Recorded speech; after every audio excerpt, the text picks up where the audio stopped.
Halo teman-teman semuanya, kembali lagi di Rock Riwayat Orang Kudus edisi 17 September. Hari ini kita akan membahas riwayat dari Santo Robertus Bellarmino, pelindung para katekumen.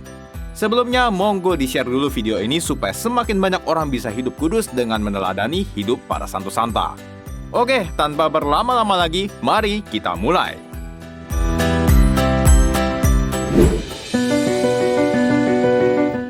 Roberto Francesco Romolo Bellarmino atau Robertus Bellarminus lahir di Montepulciano, Italia tanggal 4 Oktober 1542. Robert sebenarnya punya darah bangsawan, namun keluarganya hidup miskin guys.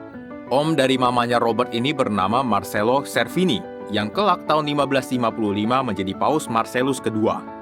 Oh ya, kepemimpinan Paus Marcellus II ini sangat singkat loh, kurang dari sebulan, karena Paus terkena stroke dan wafat tanggal 1 Mei 1555. Robert ternyata juga tertarik buat masuk ke dalam kehidupan religius. Dia jarang bermain layaknya anak-anak. Waktunya sering dihabiskan buat belajar. Bahkan setelah pulang dari gereja, dia mengulangi homili dengan menceritakannya kepada saudara-saudaranya. Akhirnya tahun 1560, Robert masuk Ordo Serikat Yesus dan pindah ke Roma untuk studi.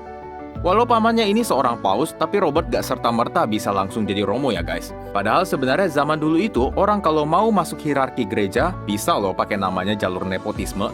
Tapi Robert memilih buat masuk jalur biasa yang butuh waktu panjang sampai dia menjadi Romo. Ya seperti sekarang inilah. 10 tahun kemudian, tanggal 25 Maret 1570, Robert ditabiskan dan jadi pengajar di Universitas Leuven, Belgia sampai tahun 1576.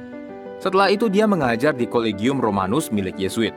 Di sini dia mengajar bukan cuma frater SJ aja, tapi juga frater dari tarekat lainnya. Fokusnya mengajar yaitu supaya para calon imam bisa menjawab tantangan teologi Protestanisme yang waktu itu baru aja muncul di tahun 1517. Ini penting karena teologi Protestan sangat berbeda guys dengan teologi Katolik. Misalnya tentang dogma-dogma tentang Bunda Maria, sakramen, api penyucian, hingga konsep keselamatan. Bahkan sampai sekarang masih banyak pertanyaan-pertanyaan dari saudara-saudara kita di Protestan tentang kenapa Katolik menyembah patung, kenapa nyembah Bunda Maria, kenapa ada api penyucian, dan kenapa-kenapa yang lainnya. Nah, makanya ini penting banget guys, apalagi buat para calon Romo. Tahun 1592, Romo Robert diangkat menjadi Rektor Akademi Roma. Dia juga tergabung dalam suatu komisi untuk merevisi terjemahan Alkitab. Karya Romo Robert sangat berpengaruh hingga Paus Clement ke-8 mengangkatnya menjadi kardinal tanggal 3 Maret 1599. Ini mungkin agak kurang lazim ya guys sekarang, karena posisinya dari seorang Romo langsung jadi kardinal. Kalau sekarang kan kardinal itu hampir semuanya udah menerima tabisan episkopal atau tabisan uskup dulu guys. Awalnya Romo Robert mengajukan keberatan karena dia ingin fokus sebagai seorang pengajar. Tapi sayangnya keberatan ini ditolak dan akhirnya dengan rendah hati Romo Robert menerimanya. Nah, baru tanggal 18 Maret 1602, Kardinal Robertus ditunjuk menjadi Uskup Agung Kapua dan ditabiskan tanggal 21 April di tahun yang sama. Monsignor Kardinal Robertus sempat ikut konklav 3 kali. Oh ya, konklav itu adalah pemilihan paus yang baru ya guys. Dia ikut dalam pemilihan Paus Leo ke-11 dan Paus Paulus ke-5 di tahun 1605 dan pemilihan Paus Gregorius ke-15 di tahun 1621. Paus Leo ke-11 hanya menjabat selama 27 hari. Di umurnya yang ke-70 tahun, Paus Leo ke-11 wafat karena sakit kelelahan dan kedinginan.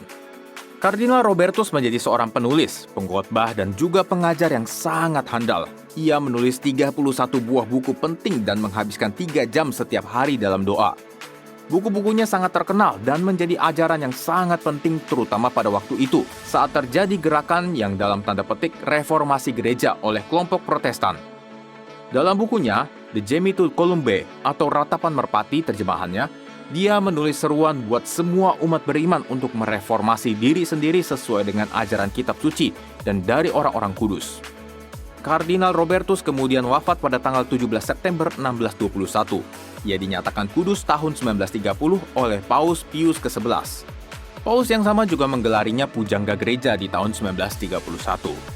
Nah teman-teman, Santo Robertus Bellarminus yang hidup di masa perpecahan Protestan dan Katolik mengajarkan kita kalau reformasi sejati gereja itu bukan terletak pada ajaran gereja yang udah ada sejak para rasul, tapi reformasi yang ada hanyalah reformasi pada diri kita sendiri. Diri kitalah yang harus berubah sesuai dengan ajaran Yesus yang diturunkan lewat para rasul dan penerus-penerusnya.